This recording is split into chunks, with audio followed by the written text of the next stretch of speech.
let's start the class. I'm gonna explain you the nature of question we can have in part C. We have two texts in part C. They are semi-academic texts or academia-related research-oriented articles. Number of texts may, ideally speaking, we have 700 to 800 words per extract, but it may lead to 1500 words maybe. So there will be 4 option multiple choice type of question. So we can see there are different types of question we can expect over here.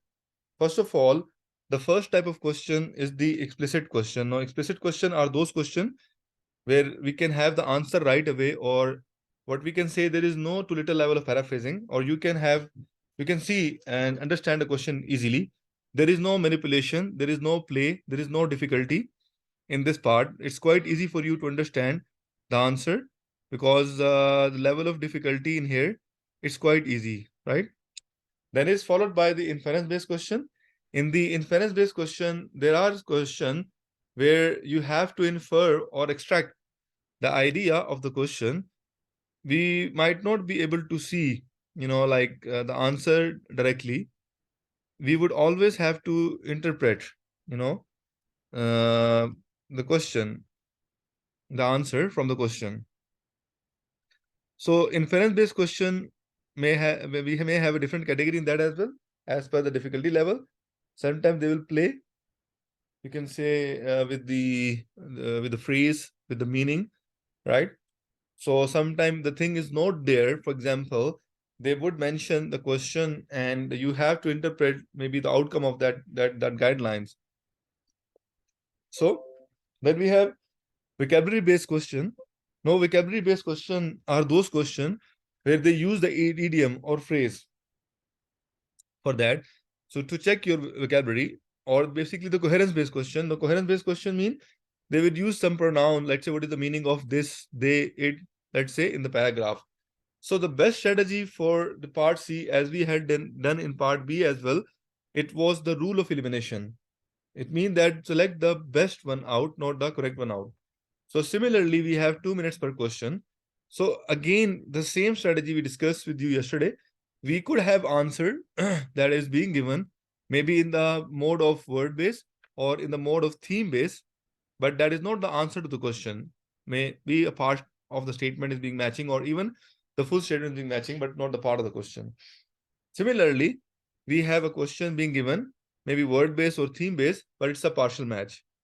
And we can also see the answer will be given, maybe word base or theme base, but either it's a match or it's an answer to the question in the real scenario.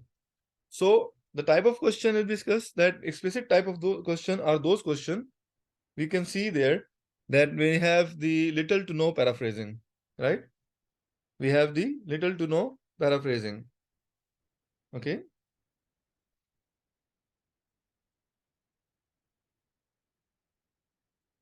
So after that, we can see that they may have a question that will be given you quite straightly and simply. Okay. And mostly the length of the paragraph is small. Usually, the length of the paragraph is small in this type of question mostly. Not necessary, but mostly. That is followed by the inference-based question. In inference-based question, we have to see where you have to paraphrase. You would expect the paraphrased answer. The answer is not being directly mentioned anywhere. You just have to infer the meaning, theme base or the contextual meaning, or maybe the vocabulary base. Now, in the vocabulary based question, the dense vocabulary main idiom base or vocabulary base or the pronoun based question, you have to read the whole block of that part, right? So afterward, let's say these are different type of question we have just extracted from the text. Now we can see the question is being given in front of you. The first paragraph, the writer used equivocator words too. So we need to understand why the writer has used, like his word. So the first strategy is to read the paragraph first and then go and see the question. Let's say the main causes of sleep deprivation, maybe the impact of sleep deprivation, or let's say question some research finding about sleep deprivation. and describes some challenges involved. So we can go on and read the paragraph. We can see that the paragraph is about millions of people who suffer sleep problem, also suffer myriad health burden. If you can go on read, there are a lot of things that a person can have who's having sleep problem, which includes your high blood pressure, obesity, metabolic syndrome. And then this line, there is not a system in the body that's not affected by sleep, as per this scientist word. Every time we sleep deprived, things go wrong. So what they are trying to emphasize is a kind of explicit question to give you the answer right away. There is no paraphrasing. There is no, we can say, indirect answer. It's a direct answer being written in front of you, as I explained you in the statement. The focus of this conversation is about the impact. No, the effects of the sleep, as we can see in the first, second line, and then the writer have the scientist has used the lines. Whenever we are sleep deprived, there are some problem as already being explained over here. So there was nothing about the causes, nothing about research finding, nothing about the challenges. So only thing was mentioned about the impact of sleep deprivation, right? So is it clear to you, all of you? If you like to ask any question, please feel. No, second category of question, let's say we have a question what particularly impressed Bob Macaulay of Harvard School. We need to find the reason. Now, this is a kind of inference-based question. Obviously, it might not be written in the text, but for your understanding, we are discussing the question that how they can manipulate with words or maybe the statements. So, when we read the question, in the first line, they found that when they kept cats awake by playing with them, a compound known as adenosine increased in the basal forebrain as the sleepy feline stayed up longer, slowly returned to normal level when they later allowed to sleep. So now this is your delta. This option is being delta, being mentioned, right? So we cannot negate, but the option is being mentioned. But it could not be the reason of impression. They have not mentioned anything like this. He become impressed or what. Then the second statement, Macaulay also found that administering adenosine to the basal forebrain act as sedative, putting animal to sleep. It should come as no surprise. So influence of caffeine on adenosine receptor, it's mentioned, but it should not be particularly reason of impression because they have negated option from here. In the next line, teaming up with Bashir and others, Macaulay later discovered that as adenosine level rise during sleep deprivation, so do concentration of adenosine receptors, magnifying the molecules sleep-induced effect. So, first of all, like they have mentioned this option number C, they have used word, let's say, magnify and discover that is being different from the rest of the two options. But let's see how this is answered or not. Then the last option they have written, Macaulay colleague found that infusing adenosine into that vessel for brain impair their performance on attention tests similar to that seen in the sleep-deprived human. So that is your effectiveness or influence of caffeine on adenosine receptor. Now all the options are being mentioned. So how can we select the answer? So you can see that all these three options they have mentioned with the word found. So found cannot be a surprising thing, right? Or something that might be unique. However, discovery is always a surprise. It's a kind of new thing. That's why we can use option C that is close to the particularly impress, right? So you can see how the word, let's say discover, it can change the answer. We were only able to negate only one option, that is A. All of these three options were mentioned in the text. So as you remember the strategy we discussed with you when we were starting the conversation, that was match. Some of them were word-based, or maybe all of them were word-based basically. But that was not answer to the question. What was answer of the question was what particularly impressed. So the answer of the question was this one with discovery. Okay. So I hope it's clear to you. If you want to ask any question. So in the third paragraph, what idea is emphasized by the phrase by no mean the be all and end all, right? So even if you don't know the answer of the statement, just read the line from there. Macaulay and colleagues, because they started a new idea, that's why. Macaulay and colleagues found that infusing adenosine in rats' basal forebrain impaired their performance on attention tests, similar to that seen in sleep-deprived humans, right? But adenosine levels are by no means the be-all and end-all of sleep deprivation's effects on brain on beauty. So this apostrophe S is critical. Sleep deprivation effects mean that this adenosine levels are not the only effect. What is the meaning of that phrase? We can infer on the brain or the body. As you can see in the line above that, we can see the similar kind of impact on the sleep deprived humans, like on the adenosine level. But adenosine levels are not only the effect, as deprivation's effect we can see. That's why we can see this is not the only effect. So sleep consequences has impact, you can say, beyond its impact on the adenosine level. So this is your option. That is not the only effect, but we other have. We can see adenosine levels are significant factor in situation other than sleep deprivation. They have not made a comparison, between two things, as they have used then in the statement. The role of adenosine as response to sleep deprivation is not yet fully understood. They had not given any clue about that because they are talking about effects on the brain or the body. That is not the only effect. An important link between sleep deprivation and adenosine should not be underestimated. Even it's not even a close call. They have not discussed anything that is quite big or something like that. Anyhow, so any question that you want to ask at this point of time, please feel free to ask me. The question was, what we learn about sleep in the second paragraph. So maybe you can read the second paragraph, then I'll explain. Sorry. So now, first we'll discuss this option. Like some of the students have selected A as answer. Scientific opinion about its function has changed in the recent year. So now we can see there, how can we negate this option? Let's say, a common refrain among sleep scientists about 2 decades ago was that sleep was performed by the brain in the interest of the brain. That was the idea of the sleep the scientists had initially, that the brain trying to put the brain to sleep for its own interest, right? That was not fully elaborated theory, but it was not wrong. So from this line, option A will be negated, right? That is your scientific opinion about its function has changed in this. The function remained the same. The brain put itself to sleep, just in its own benefit. So function is being, like it's not changed. There is no more controversy about it than there was in past. In the first two lines, they have not mentioned anything like that. But when we go on and even read the next paragraph, numerous recent studies have hinted at the purpose of sleep.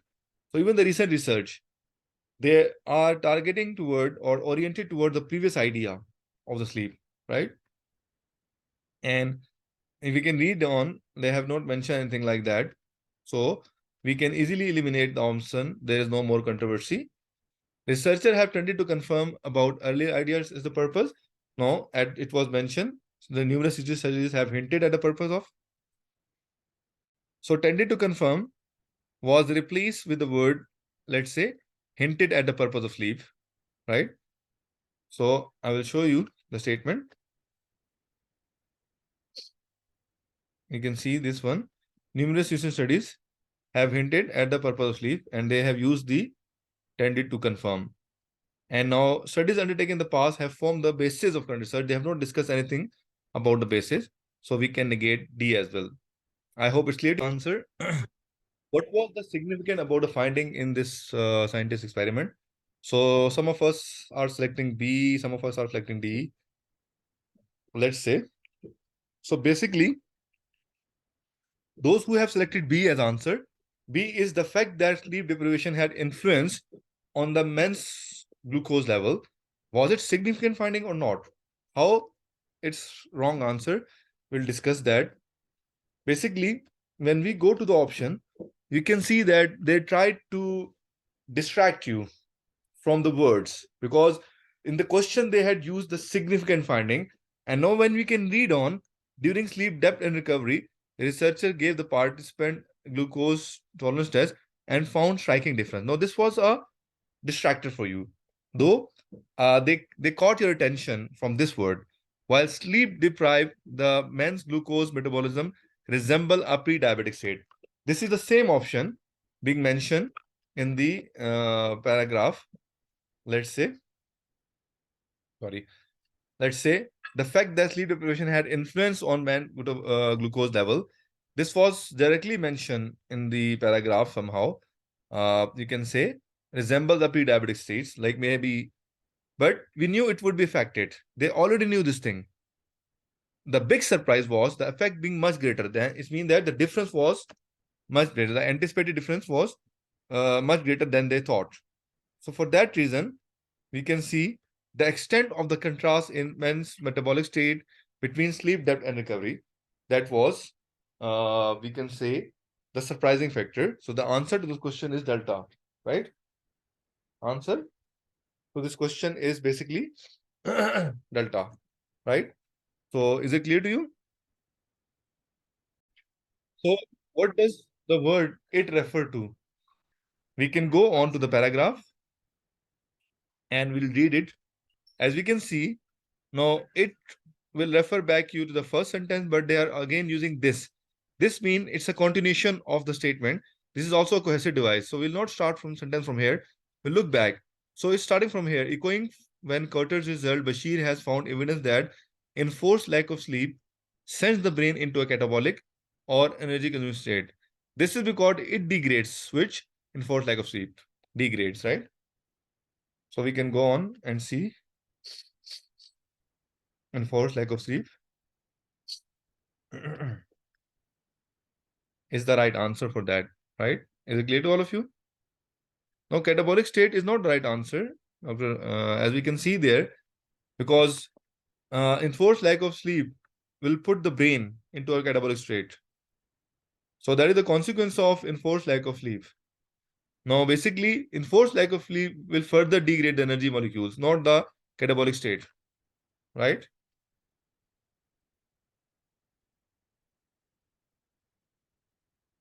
Is it clear to you, ma'am? All of the candidates? Yeah, delta is the right answer, Dr. Sarish. Delta is the right answer. If you still have question, please confirm. Delta is the right answer. Or should I explain it again? If you can see there, now, when we read the text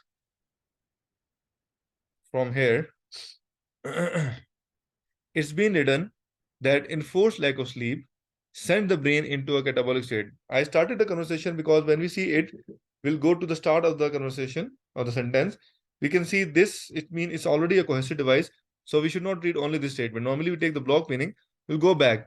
When we go back, we can see we have to read from this line, and there we started enforced lack of sleep, send the brain into a catabolic or energy consuming state.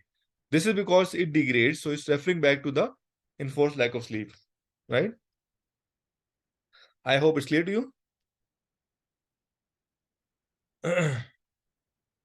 Yes, most of us have selected A as answer, and we can see there, when we see the answer A, it's being written over here. First, specifically, the word was distractor. Specifically, Serali and colleagues saw signs of mitochondrial activation. You know, they have mentioned this thing. Okay. So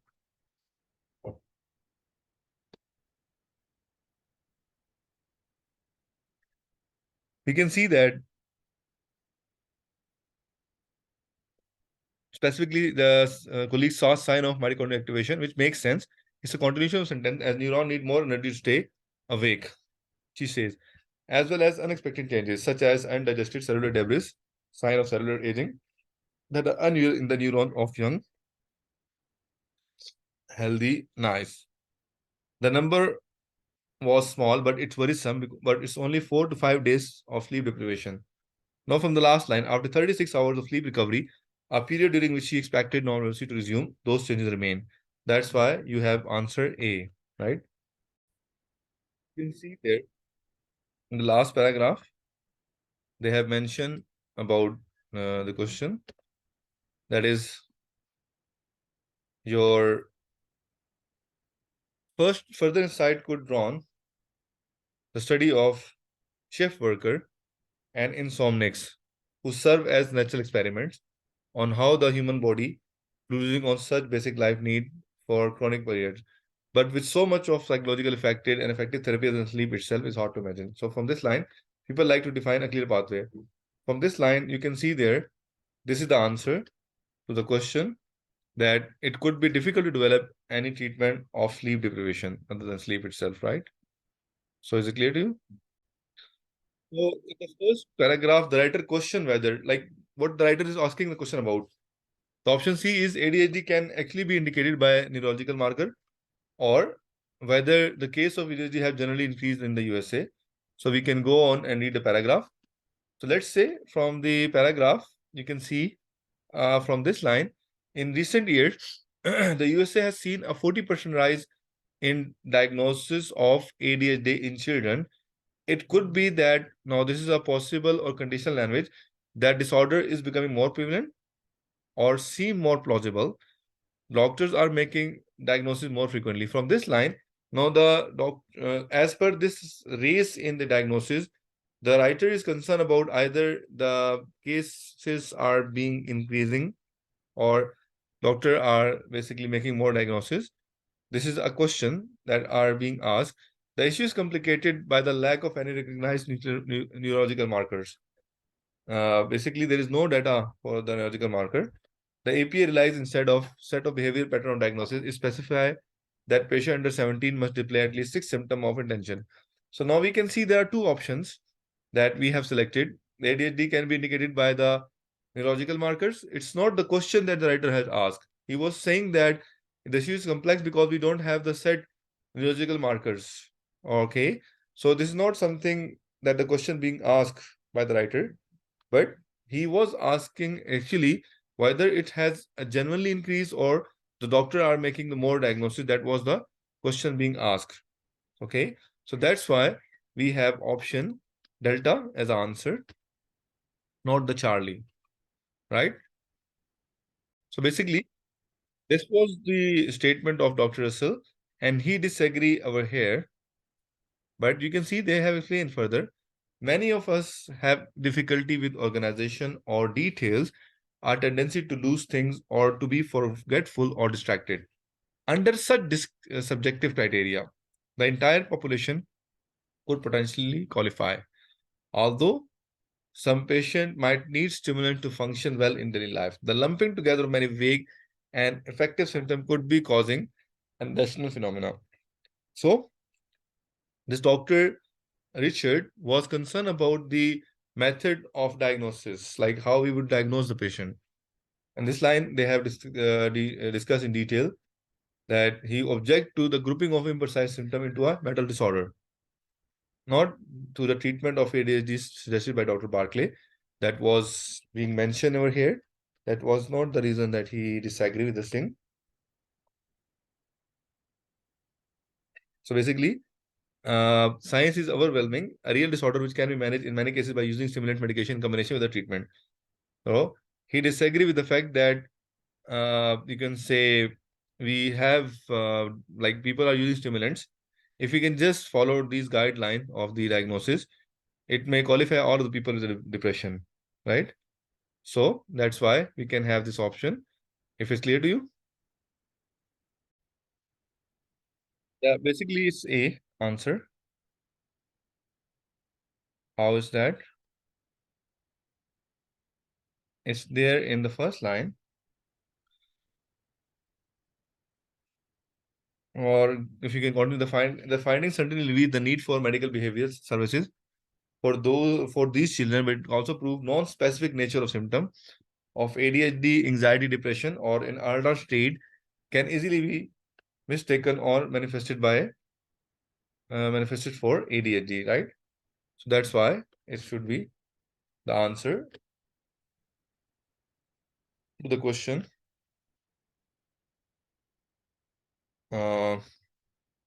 17, right? So first, basically, this line you can see from there, studies from UK and Brazil published in JAMA Psychiatry, GMA Psychiatry are fueling option about the origin of trajectory of ADHD. Surprisingly, not only that it can begin in adulthood, but there are many of two distinct syndromes, adult onset and childhood. They echo earlier studies. So they're talking about the studies in the option. That is your answer to the question, right? That is the answer to the question number 18. Okay. So basically, the answer is C, not the syndrome, but the answer is C because they're talking about the studies. Is it clear to you? So we have the answers. Has had mild diagnosed, undiagnosed ADHD since childhood. So you can see there from this line, like perhaps these were smart kids with particularly sportive parents or teachers who helped them cope with the attention problem. Such intellectual and social scaffolding would help in early life, but when that scaffolding is removed, full ADHD could develop, right? So this is the answer to the question. That is your had mild undiagnosed ADHD in childhood. Now, 20th, in the fifth paragraph, it is suggested that drug companies, before we can move on, is it clear to you? From this line, a paradigm shift apparently driven by two factors: rework, many say less stringent diagnostic criteria introduced by the EPA in 2013 and marketing by the manufacturers of ADHD medication. Some have suggested that this new, broader definition of ADHD was fueled, at least in part, to broaden the market for the medication. So here is the location of the answer. That is your option number, you can say B. And those who have written the answer as D encourage the APA to rush through the changes to the criteria of diagnosing ADHD. Suggest that the company have encouraged. Okay, let me see. Have they mentioned this thing or not? In many instances, the evidence preferred the explanation came from the studies funded in the whole part by manufacturer, and as the criteria for condition loosened, reports emerged. They have not mentioned anything like that. They have not mentioned anything like that, right? Is it clear to all of you?